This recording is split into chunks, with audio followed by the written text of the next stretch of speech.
गन्ने की साइड में भी बहुत अच्छी अच्छी रिसर्च इंस्टीट्यूट्स मौजूद हैं प्रदेश में। और एक यहाँ का जो सिस्टम बना हुआ है, इको सिस्टम बहुत ही बेहतर इको सिस्टम डेवलप हुआ है, तो इसको कैपिटलाइज करने की जरूरत है। उत्तर प्रदेश भावनाओं का प्रदेश है और जिस तरह का लैंडमार्क है यहाँ पर, जिस तरह का इको सिस्टम यहाँ पर बना हुआ है, एक निश्चित रूप से बायोएनर्जी के क्षेत्र में भी शुगर के अलावा उत्तर प्रदेश बहुत अग्रणी भूमिका निभा सकता है। तो इस बात की है कि हम उत्पादकता दोनों साइड, गन्ने की साइड पर ज़्यादा हो, अन्य उद्योग को डेवलप हो सके। तो आज ये बहुत ही एक तीनों एरियाज में, गन्ने में और पेस्टिसाइड की एफिशिएंसीज में, और भविष्य के लिए अपने को आर्टिफिशियल इंटेलिजेंस और मशीन लर्निंग का सहारा लेकर के हम तकनीक से कैसे काश्तकारों को जोड़ सकते हैं जिससे कि उत्पादकता बढ़े। दूसरा है मिनी ब्राजील उत्तर प्रदेश बढ़ सकता है, इसमें प्रबल संभावनाएं हैं। Second largest agro industry in India and the size of close to 1.5 lakh crores, 5.5 crores in West UP. For example, Shanti are virtually double of East UP, say Kushinagar. Then the variability within the country and within the state is extremely huge. And this conference is aptly titled Sugar Tech. Hence the focus is on technology to mitigate the variability which I talked about just now, and in our example, enhance the economic well-being of the farmers. Look at also on the output side, look at more innovations on the product side where health issues are slowing down the consumption and the offtake of. Also, we may look at successful ethanol blending in diesel, where I have been a contributor and a very passionate voice in the last 4 or 5 years, saying that it is feasible, it can happen, and maybe it will happen the next 1 or 2 years, with trials having been successfully completed with blending of about 5 to 7.5% happening in diesel going forward. और इन्होंने प्रदेश में प्रथम स्थान प्राप्त किया है। इस दौर पे हमारे जो अगला सेशन है करने का, इस पर हम ये चर्चा करना जरूर चाहेंगे और हमारे सभी जो वक्ता है उनसे उम्मीद करेंगे कि इस बात पर फोकस करें कि हम गन्ने की उत्पादकता को कैसे बढ़ाएं, जिससे कि हमारे प्रदेश की औसत पैदावार बढ़े, और इसी तरह चीनी की उत्पादकता कैसे बढ़ाएं। आपके नाम इंडिया का प्रणाम। तो आज मैं चर्चा करूंगा गन्ने की पैदावार कैसे बढ़ सकती है, और खुद एग्जाम्पल यहाँ बैठे हैं जब हमारे कुछ भाई 2800 टन 2800 क्विंटल दे सकते हैं, तो कुछ भाई 40, 50, 60, 80, 100 क्विंटल पे क्यों अटके हुए हैं। आप नकली बीज और नकली पेस्टिसाइड, ये बहुत बड़ा कारण है। और जो बैकवर्ड एरिया है वहाँ तो ये जो भगवान भरोसे है कि कितने प्रतिशत ये पैरेलल इंडस्ट्री है, कुछ नहीं मालूम। कल मोनिका दर्जी भी आई हुई थी, उनसे भी कल ऑफिस में जाके हमने चर्चा की कि भाई इसके ऊपर वो करेंगे, हम सबको पता है। कोई पता है तो फिर करते क्यों नहीं कुछ?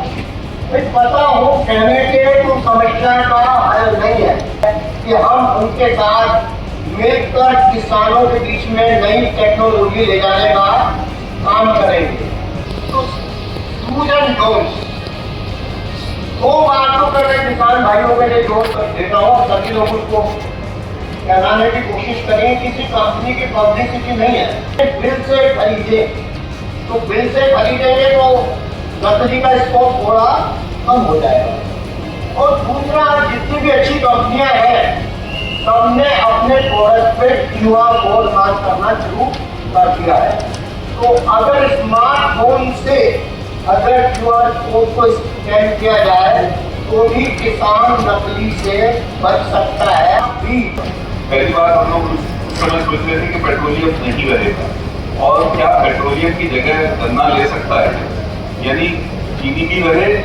हमारे प्रोफेसर ने हमको पढ़ाया कि भाई चीनी भी चाहिए और पेट्रोलियम भी चाहिए, और खेती से आप पेट्रोलियम पैदा नहीं करते।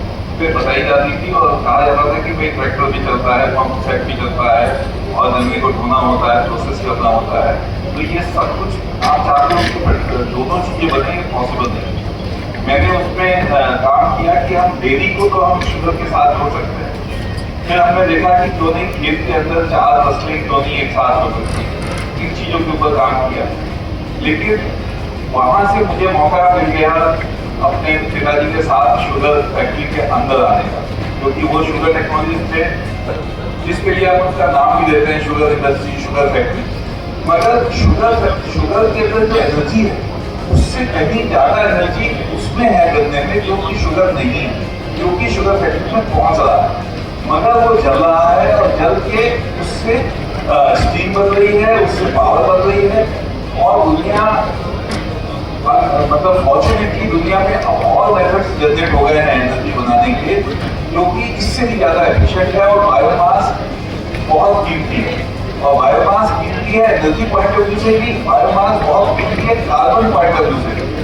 जब आज की नई हाइड्रोजन इकोनॉमी आ रही है तो उसको कार्बन चाहिए, क्योंकि नए नए जो प्रोडक्ट जो कि पेट्रोकेमिकल्स बनते हैं वो हाइड्रोकार्बन से, और हाइड्रोकार्बन हाइड्रोजन से नहीं बन सकते, उसको कार्बन भी चाहिए, और कार्बन चाहिए ग्रीन कार्बन कहाँ से मिलेगा?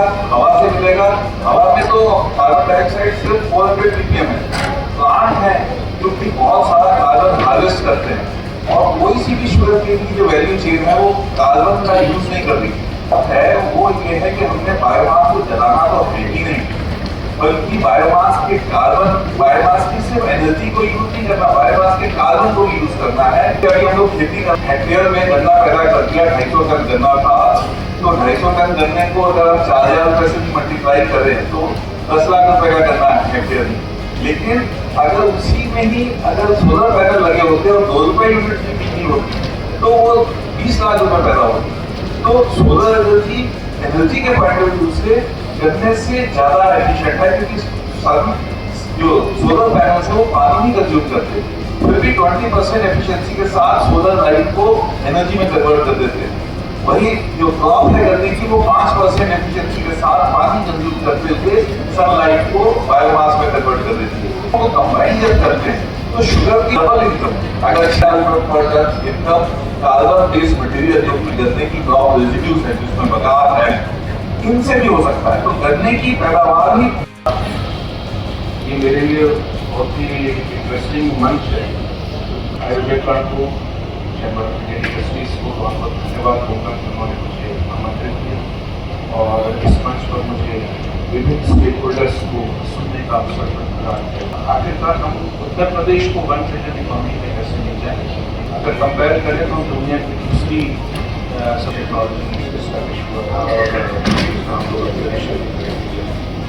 तो उस टेक्निक के साथ एक माहौल बना शुगर कैंडी के वजह हम करें 23 मिलों की बात करें तो अभी वर्तमान में हमारे साथ लगभग 46 लाख किसान उत्तर प्रदेश में रहते करते हैं और 5.5 लाख किसान बोल रहे हैं किसान सीधे कॉपरेटिव दिनों से जुड़े हुए हैं। अब पॉइंट ये आता है कि government has no business to be in business. Government should lay the rules, once the rules are set, should withdraw from it. तो सरकार ने एक नियम बनाया, ठीक है, तरीका बनाया कि 50 में 60 में एक कॉम्पिटिटिव का प्रभाव करना है 70-80 किलोमीटर। आज की डेट में अगर हम बात करें तो हम तो 1200, 1250 है आपका।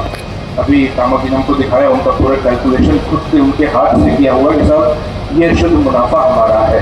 तो अगर प्रेजेंट यील्ड में, प्रेजेंट एनवायरनमेंट में, प्रेजेंट वैरायटी के साथ एक किसान इतनी बड़ी उपलब्धि हासिल कर सकते हैं तो निश्चित तौर पर हमें बाकियों के साथ भी इस टेक्नोलॉजी को शेयर करना होगा। अब जहाँ तक शेयर करने की बात आती है तो कृषि दर्शन से लेके हम सभी के अपने कार्यकाल, अपने जीवन काल में हम सभी लोगों ने जब दूरदर्शन पहली बार देखा होगा तो अभी भी याद है 6:15 से 6:30 कृषि दर्शन आता है, अभी भी आता है, जिसमें किसानों के तकनीक के संबंध में बहुत सारी जानकारी दी जाती है। आज 20-25 साल 30 साल के अंदर हमारे आपके हाथ में स्मार्टफोन है, अर्थात आईटी की टेक्नोलॉजी के इंटरवेंशन की अब महत्वपूर्ण आवश्यकता है और इसमें प्राइवेट इंडस्ट्रीज में बहुत बड़ा योगदान है। कुछ इंडस्ट्रीज ने इन गेट एरिया के डेवलपमेंट में इतना मेजर और खूबसूरत काम किया है कि I will not name any one of the industry, खासकर शाहजहांपुर और पीलीभीत साइड में बहुत अच्छा काम किया है। गेट एरिया इतना खूबसूरत तरीके से डेवलप हो रहा है, तो केवल करने से और शीगर बना के और चीनी बना के काम नहीं चलेगा। करने के शीगर के साथ साथ हमें जो बगास निकल रही है उसके ऊपर भी काम करना है, जो स्टीम कंजप्शन उसको भी लो करना है और जीरो इम्पैक्ट को कोशिश करनी है किस तरह से उसके ऊपर चलते रहे। तो जो हमने ट्रांसपेरेंसी एक्वायर की रेगुलेटेड पोर्टल्स और जो हमने एक पोर्टल बना के जो कागजी कार्रवाई होती थी उन कागजों को बचाने के लिए हम जोड़े तो लगभग 10,000 पेड़ के बराबर हर वर्ष हम कागज बचाते हैं सिर्फ इस पोर्टल को चलाकर। और ऐसा नहीं कि इस पोर्टल के चलाने से हमें सिर्फ फायदा ही फायदा है, नुकसान भी है कि कहीं ना कहीं पावर कंजप्शन भी खूब कर रहा है, कहीं ना कहीं हमारा कुछ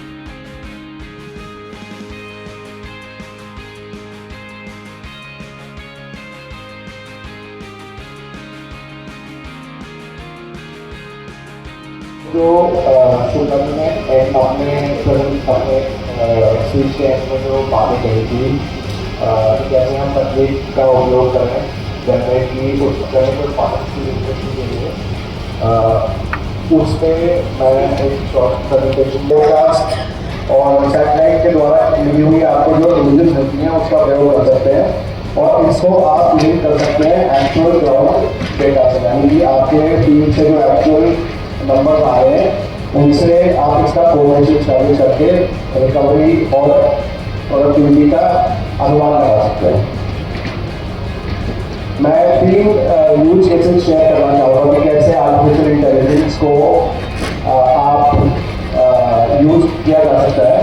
पहला एग्जाम्पल जो है वो है कि हम किस तरीके से अभी जो हार्वेस्टिंग करते हैं गन्ने की जो भी सीजन और एज के हिसाब से होती है उसको हम किस तरीके से रिकवरी के हिसाब से करेंगे, यानी कि कैसे हम पता लगा सकते हैं कौन से जो खेत है उसमें ज़्यादा चीनी की पैदावार ज़्यादा हो सकती है और उनको हम पहले काटें।